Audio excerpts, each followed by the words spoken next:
من يهده الله فلا مضل له ومن يضلل فلا هادي له. أشهد أن لا إله إلا الله وحده لا شريك له وأشهد أن محمدًا عبده ورسوله. أما بعد، أوصيكم وأوصي نفسي بتقوى الله تعالى وطاعته. يقول الله تبارك وتعالى في محكم تنزيله: أعوذ بالله من الشيطان الرجيم.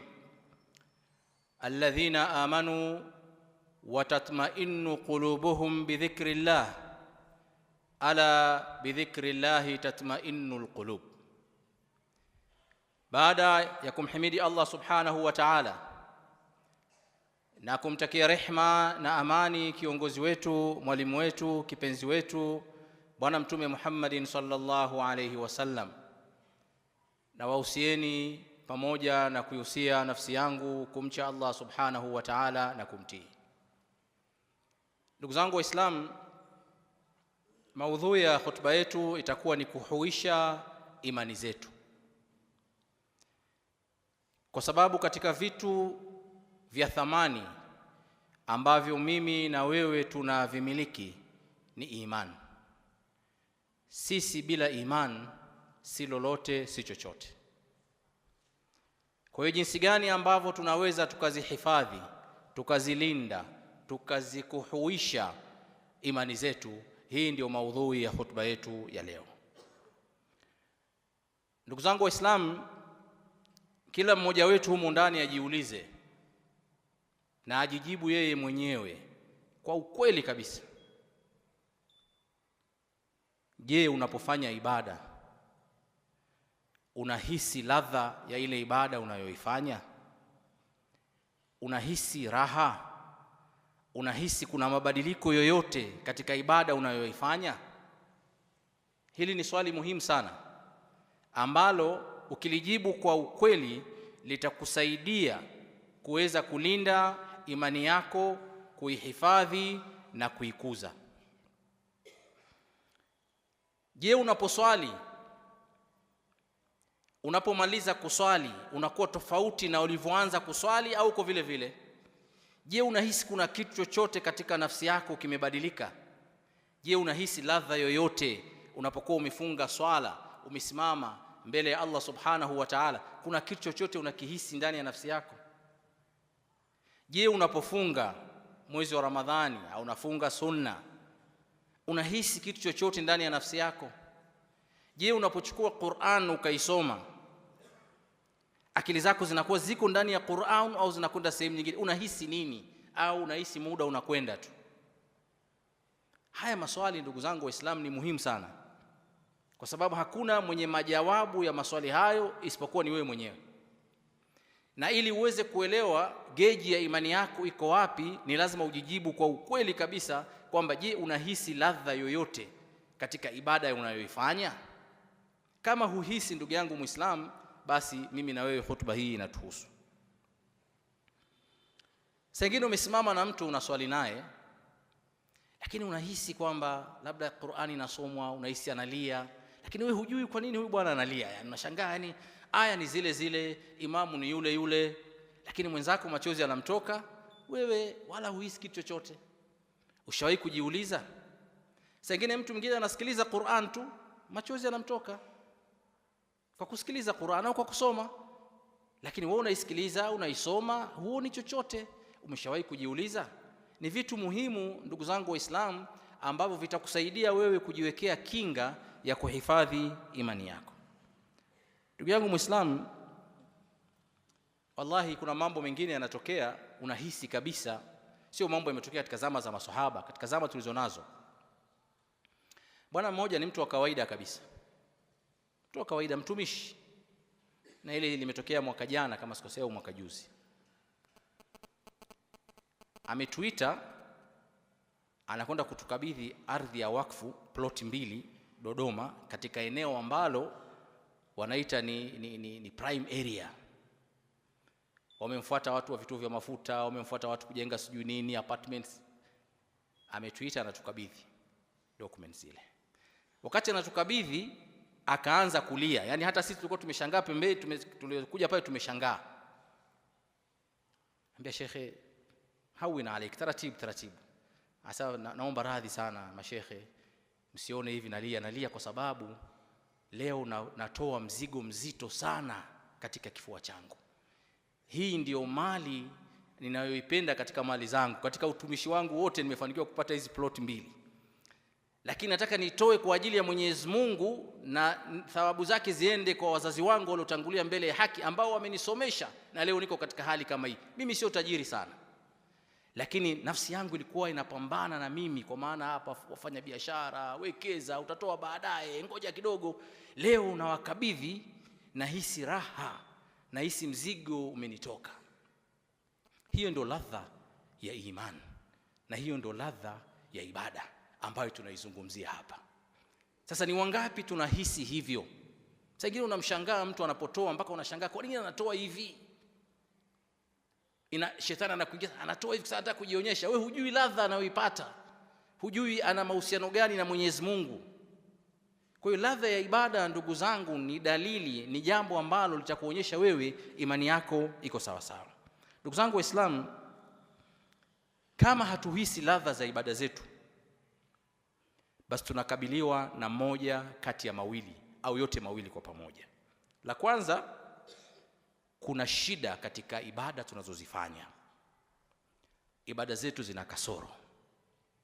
Hii inaweza kuwa ni lugha ngumu kidogo. Kama huhisi ladha yoyote katika ibada, huhisi athari yoyote katika ibada unayoifanya, sehemu ya kwanza ya kuangalia, je, hiyo ibada unaifanya sawa sawa? Hii ni sehemu ya kwanza. Inawezekana kuna kasoro kubwa mule ndani ya ile ibada, ndio maana huhisi, haikuletei mabadiliko, huhisi ile ladha ambayo anatakiwa kuipata mu'min pale ambapo anamwabudu Allah subhanahu wa ta'ala. Al-Imam Ibn al-Qayyim anasema, sami'tu Sheikh al-Islam Ibn Taymiyyah yaqul, nilimsikia Sheikh Ibn Taymiyyah akisema, idha lam tajid lil'amali halawa fi qalbik, utakapofanya amal alafu kaikuta haina utamu ndani ya moyo wako, wanshirahan, na moyo wako umefurahi kwa kufanya jambo lile la kiibada, fatahimuhu, basi ituhumu hiyo ibada yako, fa inna Allah ta'ala shakur, kwa sababu Mwenyezi Mungu unapomfanyia ibada atakulipa shukurani, na shukurani zake ni kukuletea raha ya ile ibada uliyoifanya. Sasa wewe ukifanya ibada usihisi ladha yoyote, Sheikh al-Islam anasema ituhumu ibada yako kwamba hii ibada ina kasoro ndani yake. Hii ni sehemu ya kwanza. Sehemu ya pili ni maradhi ambayo yameingia katika nafsi yako, na wewe ni mgonjwa, na ni maradhi ya upungufu wa kinga katika moyo wako, na imesababisha kupunguka kwa imani ndani ya moyo wako vile vile. Kwa hiyo unashambuliwa na maradhi. Na sote tunafahamu ndugu zangu Waislamu, ukiwa mgonjwa huhisi ladha ya chakula, huhisi kabisa. Upikiwe biriani yenye kunukia vizuri, upikiwe chakula unachokipenda, ukisikia harufu yake unasikia kichefuchefu, tena unaambia nitoleeni hapa. Watu wa pembeni wanatamani kile chakula kwa harufu nzuri, lakini wewe unaona harufu mbaya inakutia kichefuchefu. Kwa nini? Kwa sababu wewe ni mgonjwa. Sasa hali kadhalika unapokuwa upo katika ibada ya Mwenyezi Mungu Subhanahu wa Ta'ala, na ukatoka kama ulivyoingia, usiathirike, usibadilike, usihisi ladha ya aina yoyote, hii ni dalili kwamba anta marid, wewe ni mgonjwa na ugonjwa wako upo katika moyo wako. Sasa hivi ni viashiria ndugu zangu ambavyo takriban wote tunavyo. Kwa hiyo hutuba yetu inakusudia jinsi gani tunaweza tukatoka katika hali kama hii, tukalinda imani zetu na ibada zetu. Katika hadithi ya Abdullah ibn Amr radhiyallahu anhu anasema Mtume sallallahu alaihi wasallam, innal imana la yakhluqu fi jawfi ahadikum kama yakhluqu ath-thawb, hakika iman huchakaa katika moyo wa mmoja wenu kama vile nguo inavyochakaa. Fas'alullaha, basi muombeni Allah subhanahu wa ta'ala, an yujaddida al-imana fi qulubikum, aifanye upya imani katika nyoyo zenu. Ukijiona katika hali kama hiyo ambayo wengi tunayo, basi tumkimbilie kumuomba nani? Allah subhanahu wa ta'ala. Kila katika dua yako muombe Mwenyezi Mungu, ewe Mwenyezi Mungu, jaddid imani, ifanye upya imani yangu, ilinde imani yangu. Sababu gani? Imekwisha chakaa kiasi cha kwamba huhisi ladha yoyote katika amal unazozifanya. Imani inapochakaa, mtu anapoteza ladha katika ibada, husikii ladha ya aina yote, na hii ndugu zangu inakupelekea kwamba amali zako zinakuwa vile vile hazina athar katika maadili yako, katika maisha yako. Na ndio maana tunafanya ibada hatubadiliki. Tunaingia ndani ya mwezi wa Ramadhani mpaka unamalizika tuko vile vile. Tunaswali swala 5, lakini mtu namkuta zinaa bado anaendelea nayo na maasi mengine anayo. Kwa nini? Kwa sababu haimuathiri ile ibada ndani ya nafsi yake. Na haya ni makosa makubwa, kwa sababu utafika mbele ya Mwenyezi Mungu Subhanahu wa Ta'ala siku ya Kiyama ukitegemea kwamba kuna amali ulizozitanguliza, lakini ukazikuta mbele Allah Subhanahu wa Ta'ala hazipo. Kwa hiyo muda wa kujirekebisha ni sasa hivi. Muda wa kutibu imani zetu ni sasa hivi.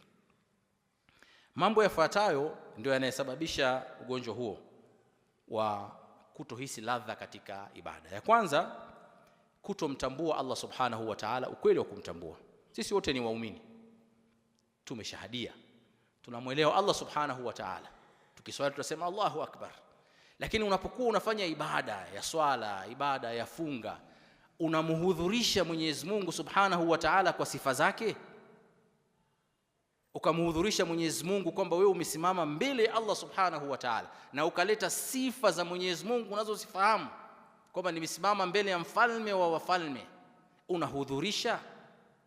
Kwa sababu hatumtambui Mwenyezi Mungu kwa undani wake na sifa zake, saa nyingine unasimama katika swala, unangojea tu rakazi malizike uondoke zako ukafanya shughuli zako. Kwa hiyo imekuwa ni kama kitu cha kawaida. Kwa hiyo unakwenda kuswali na kuondoka bila kumhudhurisha Allah Subhanahu wa Ta'ala na sifa zake unapokuwa umesimama mbele yake. Ndugu zangu, ili umpende Allah Subhanahu wa Ta'ala, umuogope Allah Subhanahu wa Ta'ala, ni lazima umtambue na utambue na sifa zake na uwezo wake. Kwa hiyo unapofanya ibada, ndugu yangu Muislamu, hudhurisha kwamba umesimama mbele ya Allah Subhanahu wa Ta'ala, ambaye neema zote ulizonazo zote amekupa Allah Subhanahu wa Ta'ala. Iwe ni afya, iwe ni mali, iwe ni watoto, iwe ni elimu, iwe ni cheo, iwe ni nyumba. Neema yote unaijua wewe mwenyewe, na neema tunazo nyingi sana. Hudhurisha kwamba neema zote nilizonazo mimi alionipa ni Allah Subhanahu wa Ta'ala, ambaye sasa hivi mimi nimesimama mbele yake, ambaye sasa hivi mimi nimefunga kwa ajili yake, ambaye mimi sasa hivi nazungumza naye kupitia Qur'an, ambaye mimi sasa hivi natoa sadaka, nampa yeye Mwenyezi Mungu Subhanahu wa Ta'ala katika kile alichoniruzuku. Ukiweka kumhudhurisha Mwenyezi Mungu kwa mtazamo huo na sifa hizo, ndio moyo wako unaweza ukashtuka ukakufanya uwe hadhir katika ibada unayoifanya. Na hivi ndivyo walikuwa wakifanya masahaba wa Mtume sallallahu alaihi wasallam, walikuwa wakifanya waja wema waliotangulia. Mwenyezi Mungu anasema, wama bikum min ni'matin famin Allah, hakuna neema yoyote mlionayo isipokuwa imetoka kwa Allah Subhanahu wa Ta'ala.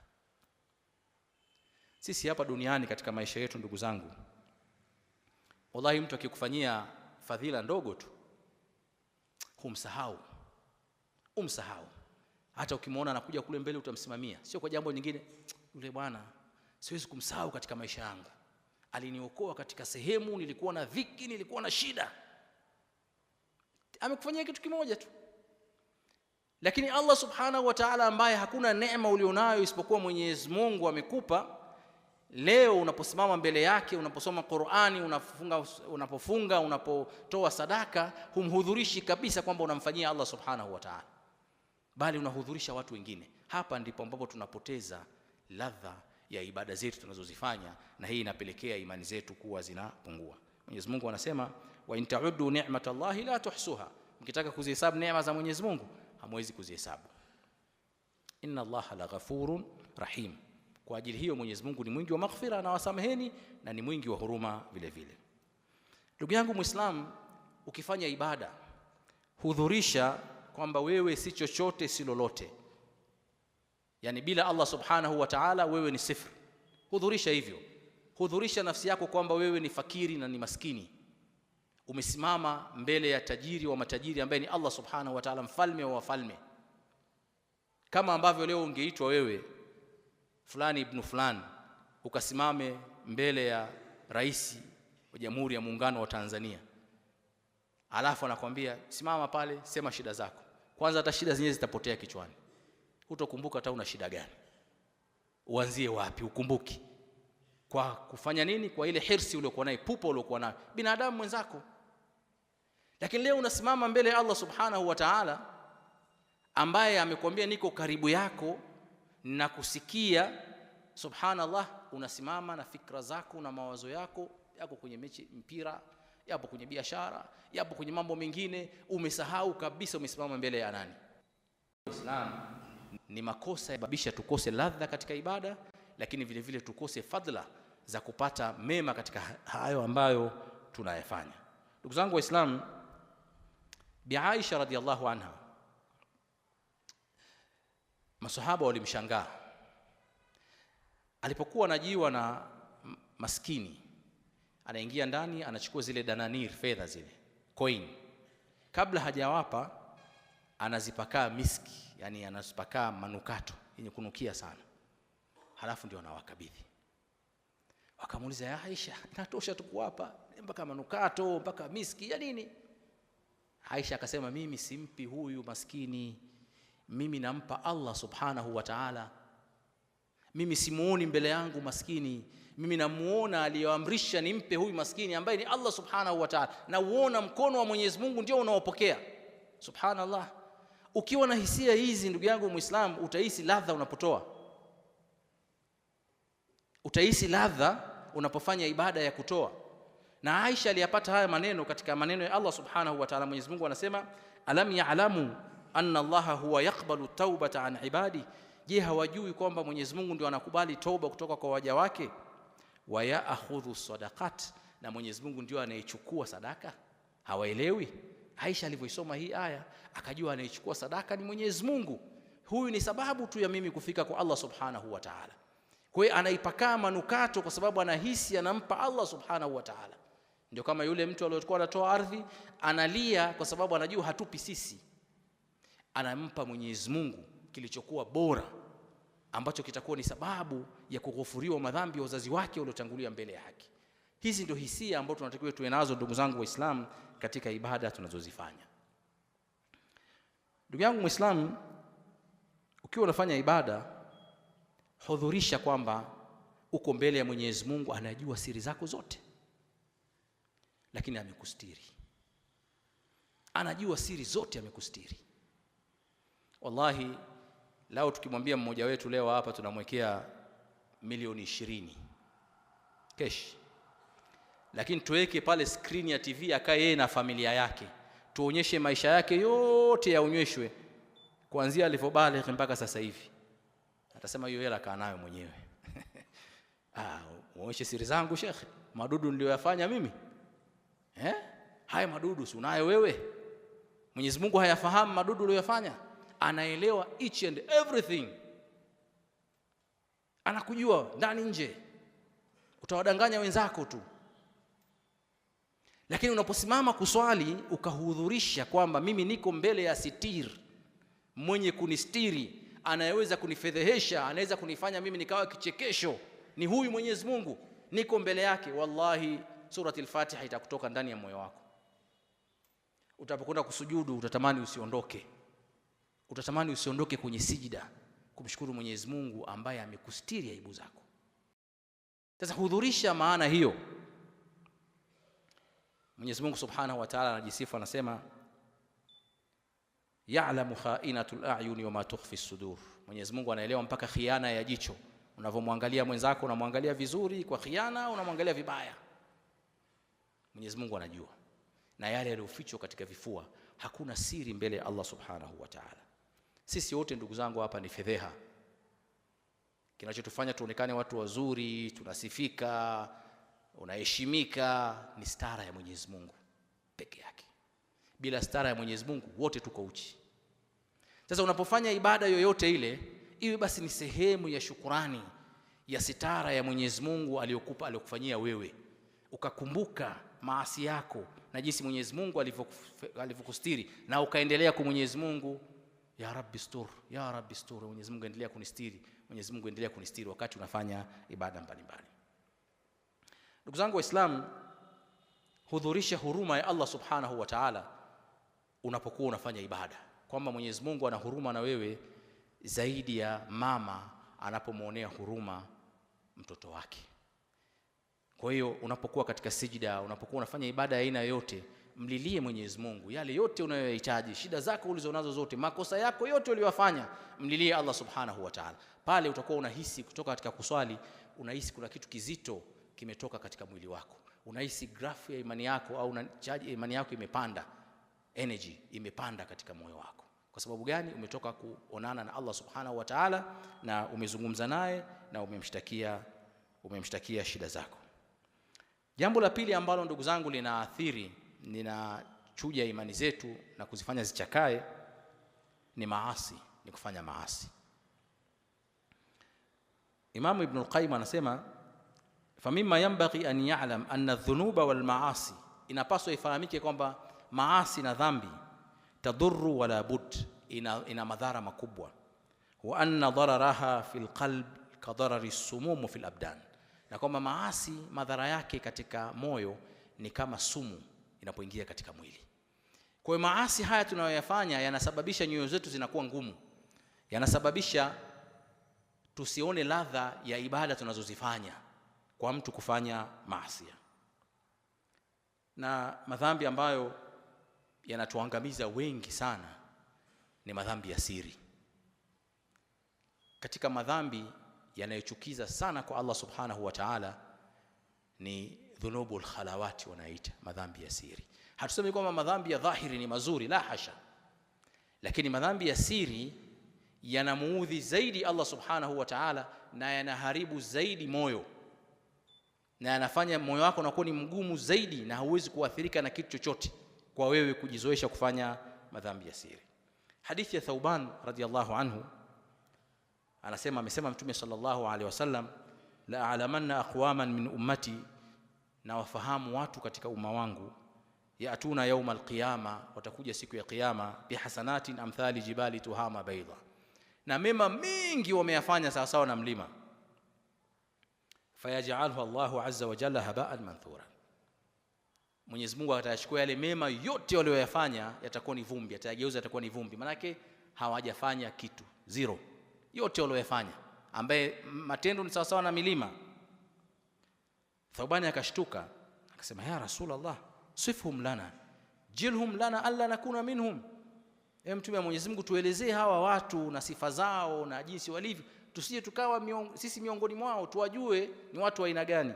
Mtume sallallahu alaihi wasallam akasema, amma inahum ikhwanukum wa min jildatikum, ni watu kama nyinyi, yaakhudhuna min al-layli kama taakhudhun, wanasimama kuswali usiku kama mnavyosimama kuswali usiku, walakinnahum, aibu yao, aqwamun idha khalau bimaharimillahi intahakuha, ni watu ambao wakibaki peke yao na mambo ambayo Mwenyezi Mungu ameyaharamisha, wao wanayahalalisha na wanayafanya ni kuwa ni halali.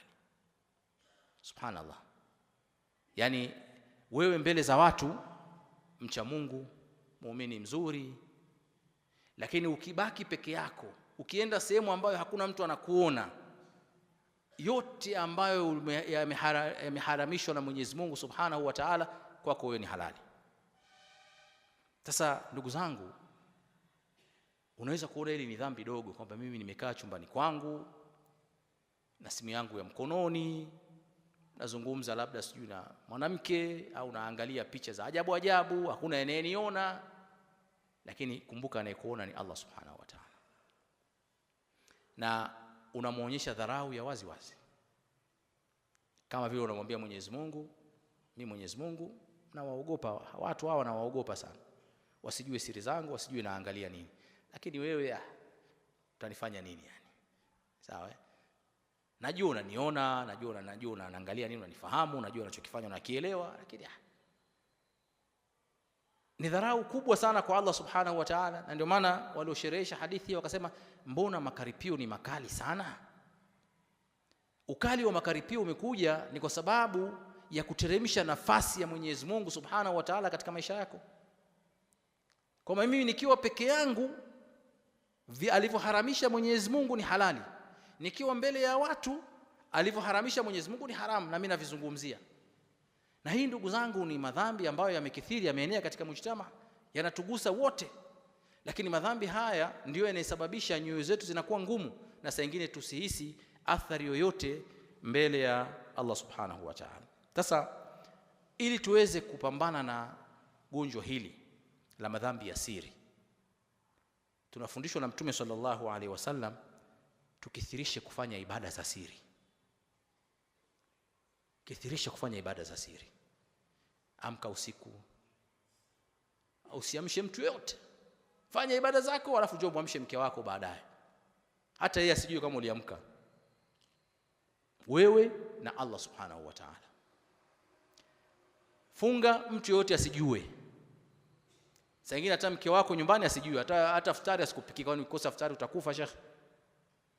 Sio unafunga asubuhi unasema leo nimefunga, leo Khamis, futari jioni. Matangazo haikatazwi, lakini kwa nini usifanye kitu ambacho hakuna anayekifahamu zaidi yako wewe na Allah subhanahu wa ta'ala? Mmoja katika waja wema amefunga karibu miaka 20, mke wake hajui, funga za sunna. Anapeleka chakula dukani, anaweka chini ya meza. Kifika magharibi kiadhini anakula, kirudi nyumbani. Kwa nini? Anataka abaki yeye na Mola wake tu. Toa sadaka yako, tafuta mtu au watu au wahusika, utoa sadaka yako. Hakuna anayejua sadaka ile isipokuwa wewe, yule anayepewa, hata sengine anayepewa hajui nani katoa. Ibaki wewe na Allah subhanahu wa ta'ala. Hii ndio dawa ndugu zangu. Asa inaweza ikabalance kati haya maasi ya siri ambayo wengi tunayafanya, makosa ya siri, tukithirishe kufanya ibada za siri. Ndugu zangu, maudhui ya khutba yetu ilikuwa ni kukarabati imani zetu, kuzilinda imani zetu, kuzihuisha imani zetu, kwa sababu ndio kitu tunachokimiliki. Na ugonjwa katika imani unaingia taratibu, wewe uhisi unabaki na Uislamu wako, unabaki na ibada zako, unabaki kama ulivyo, lakini subhanallah inakula ndani kwa ndani amali zako zote. Kibaya zaidi, unaweza kuja kufika mbele ya Allah subhanahu wa ta'ala ukakuta hakuna ambacho umekutanguliza mbele yake. Barakallahu li wa lakum bil Qur'anil Karim wa nafa'ani wa iyyakum bidhikril hakim. Aqulu qawli hadha wa astaghfirullah li wa lakum fastaghfiruhu wa antum muqinuna bil ijaba. Alhamdulillah wal aqibatu lil muttaqin wa la udwana illa 'ala adh-dhalimin. Ashhadu an la ilaha illa Allah wahdahu la sharika lahu wa ashhadu anna Muhammadan 'abduhu wa rasuluhu. Inna Allaha wa malaikatahu yusalluna 'alan nabi. يا أيها الذين آمنوا صلوا عليه وسلم تسليما. اللهم صل على محمد وعلى آل محمد كما صليت على إبراهيم وعلى آل إبراهيم في العالمين إنك حميد مجيد. وبارك على محمد وعلى آل محمد كما باركت على إبراهيم وعلى آل إبراهيم في العالمين إنك حميد مجيد. اللهم أعز الإسلام والمسلمين وأذل الشرك والمشركين ودمر أعداءك أعداء الدين برحمتك يا أرحم الراحمين. اللهم آت نفوسنا تقواها وزكها أنت خير من زكاها أنت وليها ومولاها برحمتك يا أرحم الراحمين. اللهم آتنا في الدنيا حسنة وفي الآخرة حسنة وقنا عذاب النار برحمتك يا أرحم الراحمين. وآخر دعوانا أن الحمد لله رب العالمين. قوموا إلى صلاتكم يرحمكم الله.